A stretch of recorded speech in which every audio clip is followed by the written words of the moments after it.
Hello everyone, welcome to PlayCanvas Office Hours, where we work through problems posted by the community. I'm Stephen Yao, otherwise known as Youst on the forums. And today we're actually looking at a problem that was posted to me privately within Snapchat, where a team wanted to try and reduce the loading time of a game for low-end devices. So they're finding out that this game that they had published was taking longer than expected on low-end devices, low-end mobile devices than they would like, and would like to reduce that and therefore increase the number of users that come through the game. And I thought this would be a good topic to actually deep dive into a little bit about how PlayCanvas starts up and how you would profile something like this.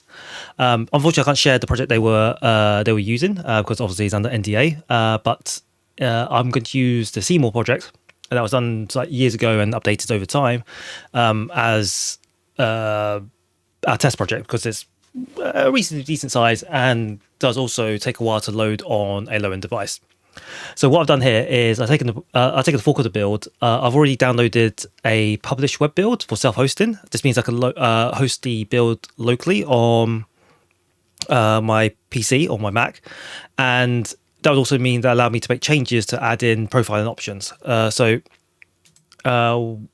wrong thing. Here we go. So what I've done here is I've unzipped the entire project, and you can see here that if you haven't ever self-hosted a project, what you will see here is a bunch of boilerplate to start up the page, make sure that the canvas and the game is in the right area and resizes with the window, and also does all the site startup, does all the app startup for PlayCanvas. So all you generally have to worry about generally in the editor is to write the game. But for the sakes of optimizing load times, we're going to have to deep dive a little bit deeper. So just go through this quickly. We have the index.html, which is the HTML web page. Let me go on to the code. So this will include several scripts, including settings, modules, start, and loading.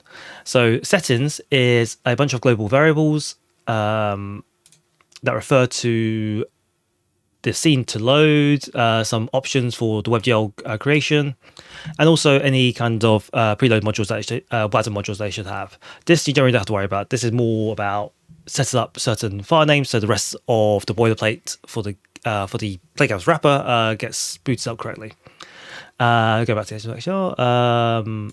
I forgot the engine. Of course, the engine is going to be the minimized version of the engine to be as small as possible, so that's not a worry.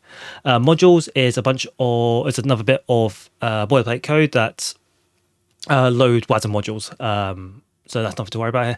The important one here is start, actually. So start has, if I go back to it, start has all the code that sets up the app on the web page. So this handles things like the resizing, detecting when the window resizes. When window resizes, it also does the initial creates a canvas, and it also sets up the initial phase of configuring the app. So create the PlayCanvas application, give it a config JSON. So we'll go over that in a second. Click the config JSON so it can load. So the engine can create the WebGL context, load up all the asset metadata, and then preload all the assets.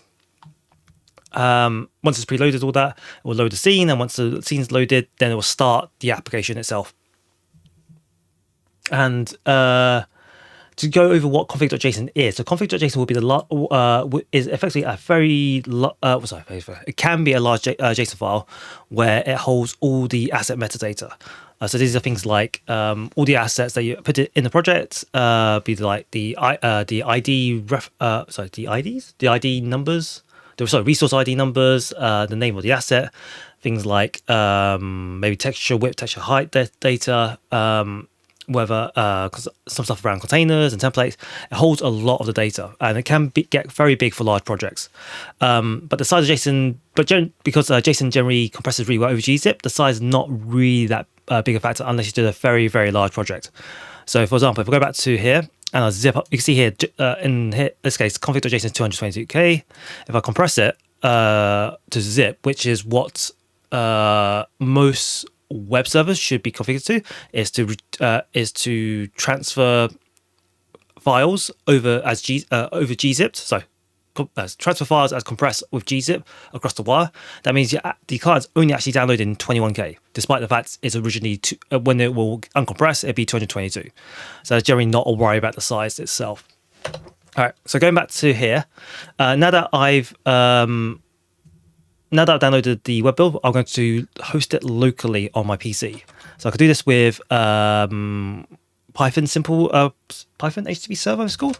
So Python has a built-in simple HTTP server which will set up a local web server on your computer, which makes it very easy to debug things like this and host your own PlayCanvas projects or any web project locally to debug. So put it on them. And now if I go to the browser, if I find it, and I should be able to, that page, if I should go to 192.168.1.280, I think, and the default port is 8,000, sorry. It should, oh, sorry, no, that's not one. Whoops, wrong URL, 78, I think. I forgot what my local host is. Sorry, not 178. I forgot what my own IP address is. Here we go, 88.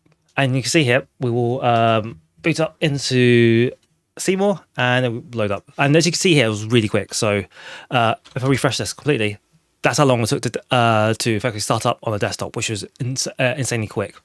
But the problem was on low-end devices, not so much on desktop. And this is quite important because for quite a lot of developers who are developing games for Snapchat or targeting mobile devices, the range of devices is very wide, and you want to be able to target as low as possible to get as many users in for your game. Because in terms of user funnel, the more users get into your game, the more likely you'll be able to retain them and also earn revenue from these players. Through ad views or in-app purchases or whatever your platform supports in that case. So what I have as a test device is a Samsung Galaxy A5. It was released in 2015. It's actually quite is what we class as what we class as a class 1 device. And this is pretty much the lowest end device that we generally support on Snapchat for games. And of course, this makes for a great test device. So what I would do here is I will actually, what I've done is remote desktop to it. And let's hop over to the site. And you can see here, even though it's on the same network, it takes a little bit longer to load, like 7-8 seconds, I think, to get to literally the first render. And usually my first step here is to profile it and try and figure out if there's something see if there's something obvious we can see that was causing it to take 7 seconds instead of less. So what I'll do here is I've connected to my desktop via USB cable, and I'm going to use Android DevTools to connect remotely to it and use Chrome as my debugger. So on Inspect Devices, you can see here, I'm making sure I haven't shown anything private, we can see that we've got our device connected, our Samsung A510F. It's connected by Chrome 99, which is actually quite an old version. And what we can do is we can inspect it. And when now we inspect it, now we've connected our debugger, our browser debugger, to the phone. And therefore we can start profiling it. So my first point is normally on network, I will disable cache. That means that I'll be loading fresh data each time rather than using anything that's caching in the browser. And because I'm on local network, I'm going to forgo any like speed throttling. Right now, we're just going to see if we can do anything regarding. So we can do anything regarding the actual processing time rather than download time. Because downloads we can only restrict so far. You should make it as small as possible, but because you're going to give it to a bunch of users out in the wild, all you can do is really reduce the size of data, but you can't control the speed because that's on an end user point of view. So what we can control is how much we attempt to load and what we're trying to process before the user gets to the first frame of the game. So let's go to performance, we record, and we're going to refresh. So we could do this by hold down Control or Command in one case, and R, and that will refresh the browser remotely, as you can see here. Let me resize this so you can see both. All right, let me do that again because I was talking and I've forgotten sort of where the window is. So let's do that again. Wait for the profile to come through because it takes a while because it's quite a slow device.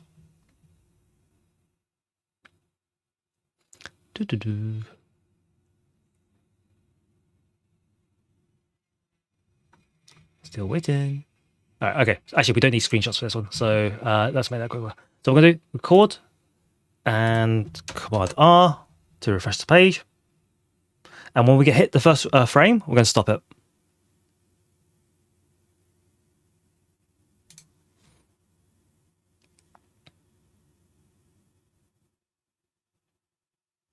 Now stopped it, receive it. Come on, give me the logs.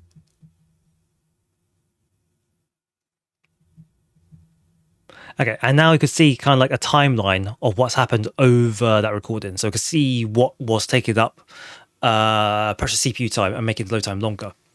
So if we zoom in a little bit, this is where we refresh the page. So anything before this we can ignore. This bit here, I believe it's, here we go. Yep. So on par's application properties, anonymous on success. So all of this was done as part of that start.js files. So it's creating the applications, parsing all the config. You can see here it's parsing assets.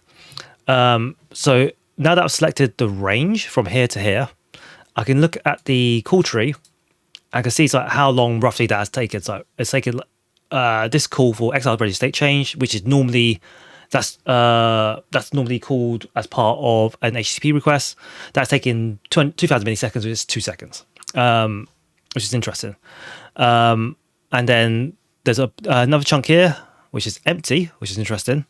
And the rest of this is, by the looks of things, calling the first frame. So all that was pretty much for the first frame.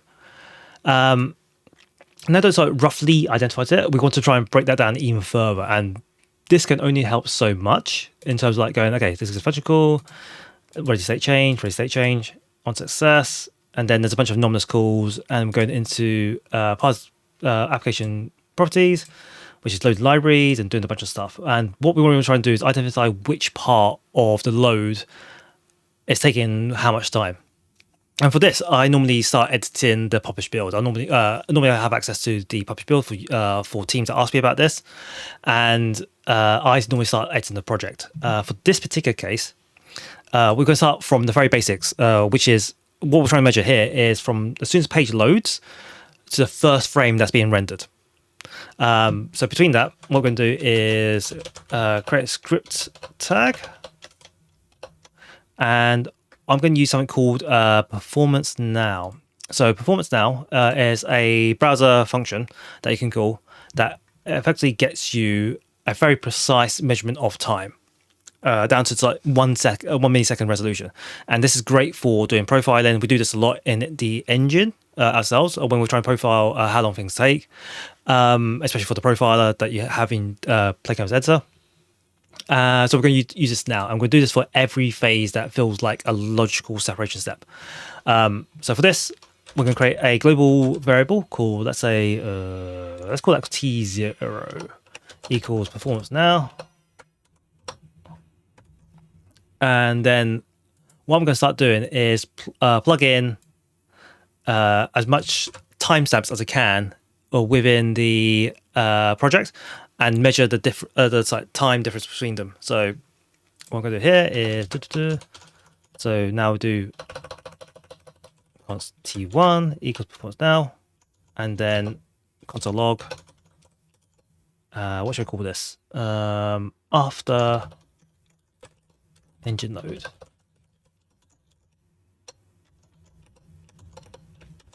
And equals T1 minus T2.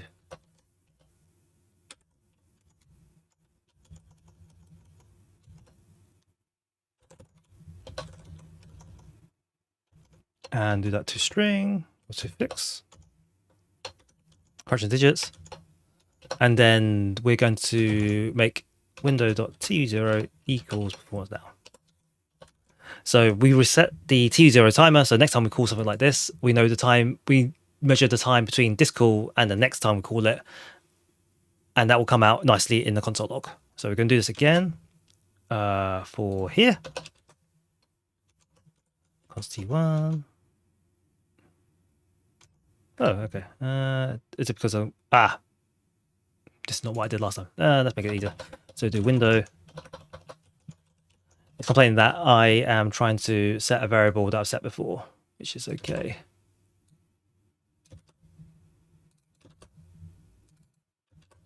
Okay, so let's not after the engine load, after let's say after startup. That's pretty much after startup. After startup scripts loaded.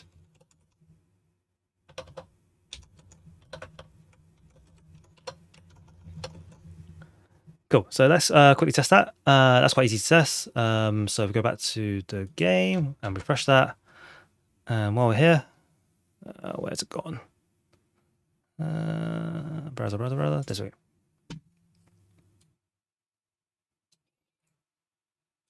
Oh, why did it rotate? Oops. There you go. Let me refresh that. And then we go to our console. We should be able to see timestamps. So we've got after engine loaded. So this is interesting. So it's taken 1 second or over 1 second to load the engine and the start.js files. But it's only taken, and it's taken like 300 milliseconds to load all these scripts. So just even the index.page, just to load the script, takes a while on an old device. And that's something that we can't really avoid, which is unfortunate. So now that we've got this, what we're going to do is go and measure from startup scripts being loaded, directly going to the first render frame. That's a little bit harder to catch. And the way to do what I would do in this particular case is in the loading script, actually do it here because this is probably the best place for it, because the loading script is called after the application is created, which means you can access or listen to the first render frame. So let's drop down a little bit. Blah blah. Here we go. This is probably where we want to go. On pre-render, blah blah. Start. Okay, so app dot on. I think frame end is after the frame has finished finished rendering. And what we're going to do is let's create a anonymous function that takes in what we wrote earlier.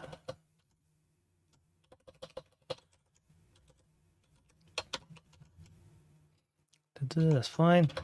Get rid of that. And after engine load, on frame end. We save that. Come back to here, refresh. Oh, keep doing Command R for refresh, but that's not the same one on remote desktop in.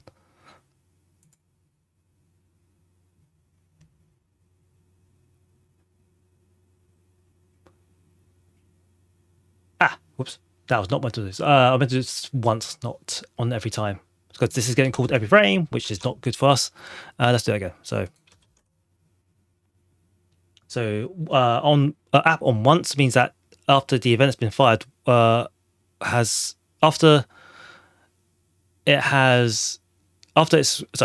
app.once will listen to the event only one time after it's started listening, and then removes the listener, which is why it's handy in this specification. So we can see here it's taken 800 milliseconds to load the engine, 283 to load the startup script, and after that point it takes another 6 seconds to get to the first render frame. Okay, so now we're starting to break down even further, like what is taking that time, and this is where we need to start digging into the start.js script that we talked about earlier. So let's go and put it in. We're going to do more of this in particular. So get iOS version, PC. We want to timestamp just before the application is created. So we go before app created.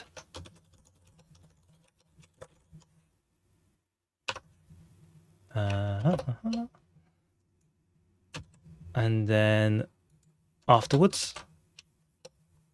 So I can measure how long it takes to create the application object on PlayCanvas.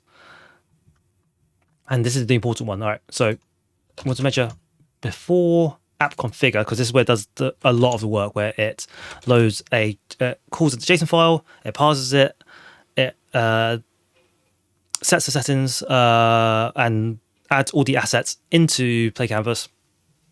Adds all the assets into PlayCanvas, then starts loading the scene, and then initializes it. So this is where, quite frankly, all that 6 seconds has been taken. So before app configure, it takes a callback. So if there's a so when it's finished, it does a callback. So we could do this afterwards. So after app configure, and then we want to do before preload.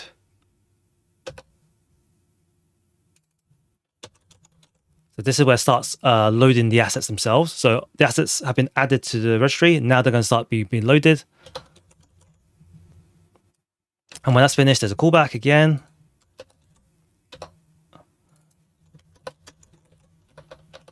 Then it loads the scene data, which is the JSON file, which is again another JSON file after load scene. And then it calls start. So start will call initialization on all your scripts, all the components, and also does an update tick of 0 time in delta in DT. So again, and it does all this before the first frame has been rendered. So after app start. And now I think that's it. So if we go back to our game again, if we refresh, now we can start seeing a really good breakdown of this. So after the engine loads, 800 seconds, that's quite, so that's consistent. Takes 15, it's taken 156 milliseconds to create the app. Then to configure the app, it takes 580, although somewhere between here, it's taken almost a second between the app being created and before the app being configured. So that's interesting. So that's something we track down a bit more in start.js. Let's do that now, actually. So somewhere between before app configured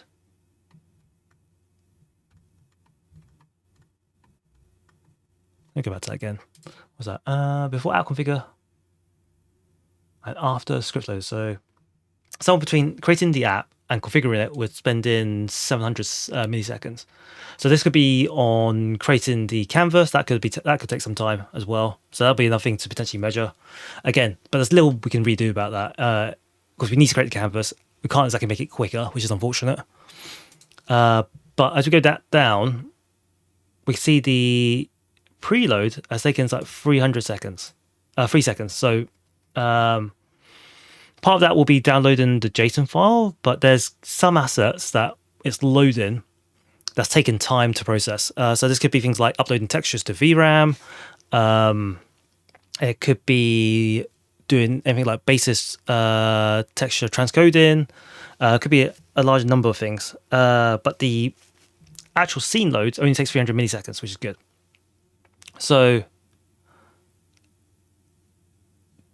the only scene load takes 300 seconds, but between loading the scene and starting the frame, so this is like all the initialization calls, the first update of properties, the first render, it's taken almost 1.5 seconds. So this is something to think about.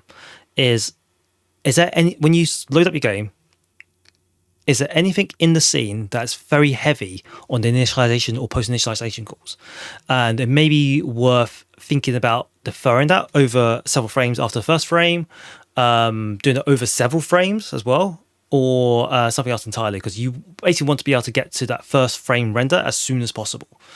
And we can start deep dive even further, but for the sake of the video, because now I'm 25 minutes in, this is how the startup process of PlayCanvas generally works as a high level overview, and this is how you start by debugging where your time has been taken and start be able to try out different methods to try and reduce it. So in this particular case, we know the preload's taking 3 seconds, so we start by, could we reduce how much we load to begin with, like the number of assets, the size of assets, or something else entirely.